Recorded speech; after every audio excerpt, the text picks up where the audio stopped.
You're listening to the Thom Hartmann Program.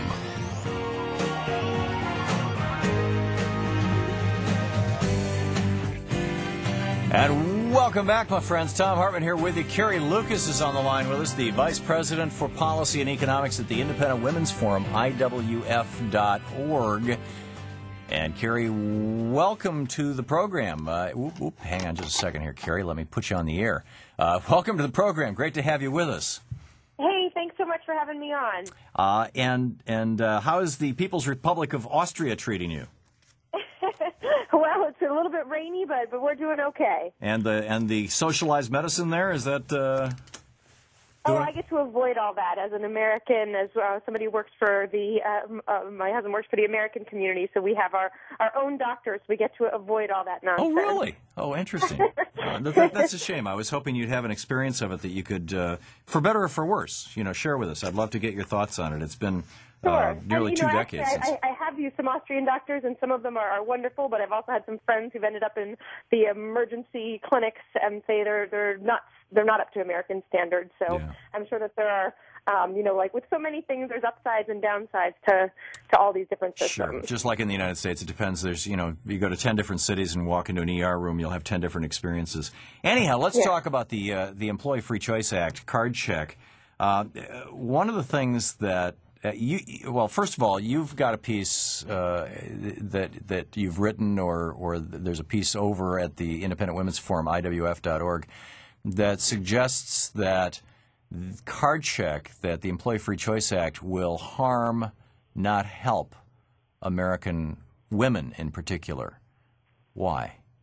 Well, I think one of the things that when you think this has nothing to do with your opinion of what the effects of unions are on companies. When you think about this bill, I think the thing you need to focus on is what this means in a change of procedure, and what the main effect of card check is to eliminate a secret ballot and a free and fair election from union organizing. This would make it so long as union organizers were able to get 50% of employees to publicly sign a card saying that they support unionization, that the union has to be recognized. And we've all heard, I'm sure that everyone's familiar with different stories of union intimidation and coercion, and women are particularly vulnerable to that type of thing, and that's why we're really concerned about it.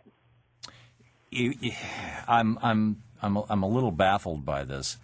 You don't think that employers intimidate people in the workplace? It's totally possible that they do, and that's why I very much believe in a secret ballot. I don't think that you should have employers or employees, or you shouldn't have the unions or the companies have any idea who voted for a union and who voted against a union, because of the potential for intimidation from either. But the fact of the matter is that when those cards are signed, they're not shown to the employer.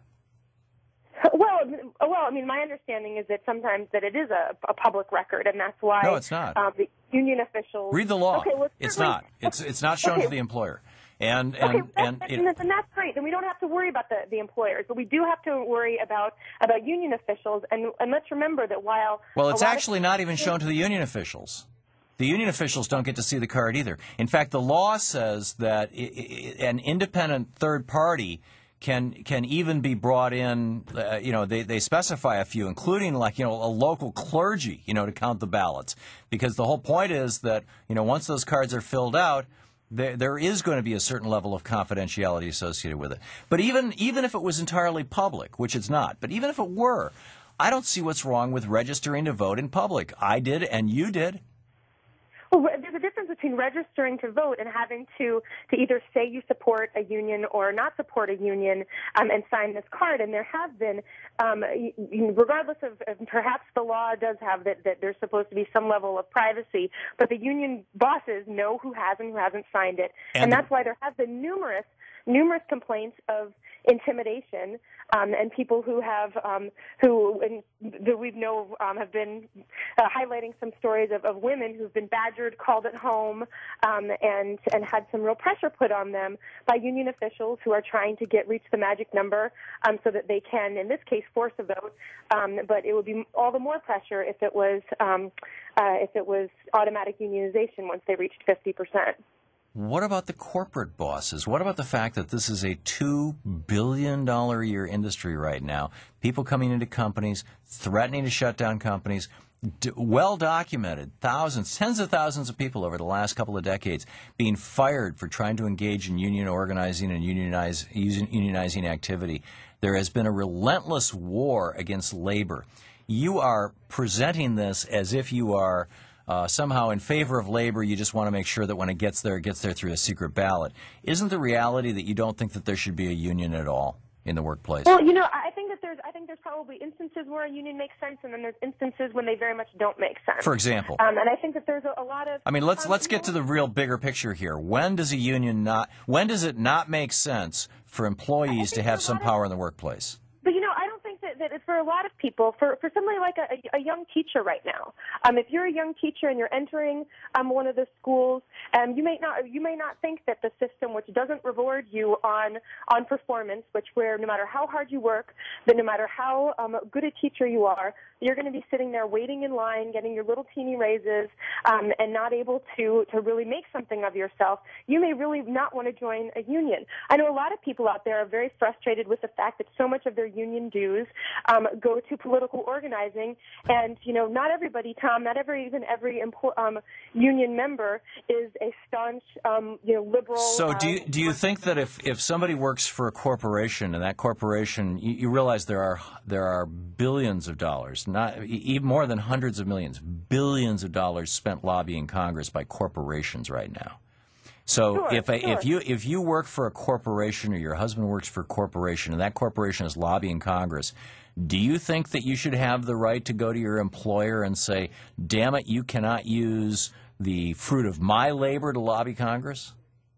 One of the good things about a corporation, though, is that you can find a job elsewhere. In some of these industries, you can find a union. If you don't like the union at your place of employment, you can quit your place of employment and go someplace else that doesn't have a union. But not really. If you want to be a school teacher, and through most of the country, most of the teaching jobs, we have a very one-sided teaching workforce, which is we have a public school system. Well, in part, that's because the public school system, if I may interrupt, is because the public school system is the thing that is the most under assault.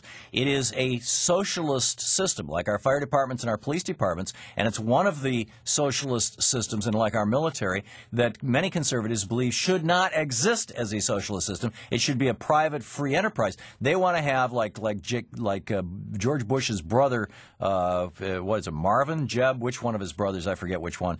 I think it's Marvin. Is making money, with his little company selling No Child Left Behind testing kits, and they want to make money off education, and so going after the teachers union is the first step. My goodness, if you know how much money a lot of the union officials and the teachers unions make, people are making plenty of money off of education. I know right several of these people personally, Carrie, and I don't know any of them who are millionaires. I also know a couple of CEOs who are. Go into the D.C. public school system and look. A lot of the education bureaucrats who have been roundly stealing money from the school system, right and left. There are lots of people who make money off of education and do very little for the public school system. But I think most people out there. If that's the case, then to the extent that may be the case, it should be addressed by the people who are responsible for that school system. But you're talking about somebody who's a new teacher coming into the job, and you're saying, gee, if this person doesn't work harder, they won't make more money. How many teachers? I know quite a few teachers, and I have throughout my life. How many teachers have you known who went into it for the money, thinking, if I work really hard, maybe I can become a millionaire as a teacher? No, but the profit movement does matter. I think that it's crazy to think that you shouldn't be that teachers shouldn't be rewarded based on how good. And that's the problem, Carrie, is that without a good, strong teachers union, I would bet you that the vast majority of teachers in the United States would be making 2/3 or half of what they're making right now. The union is the only thing that's keeping their pay where it is. I don't think that's true. And if you look at the pay, and a lot of people, we have an interesting study up at IWF.org about teachers' happiness and their levels of satisfaction. And actually, teachers who are in charter schools, where they are free from a lot of the union rules, report much higher levels of satisfaction. Are they making more money? Their own jobs. Not in. I think. No, they're not. So you do away with the union and you cut down their pay, but they're happier. So you're making my point that they went into it for the teaching, not for the money. But you know what, Tom? But I think a lot of people want to be able to be rewarded for their work. So. I think all of us would like to be rewarded for our work, Carrie. On that point of agreement, I guess we'll wrap it up. But always great talking with you, and I hope you continue to enjoy the People's Socialist Republic of Austria. Carrie Lucas. Thank you, Carrie. IWF.org, the Independent Women's Forum, is her website. We'll be back with your calls.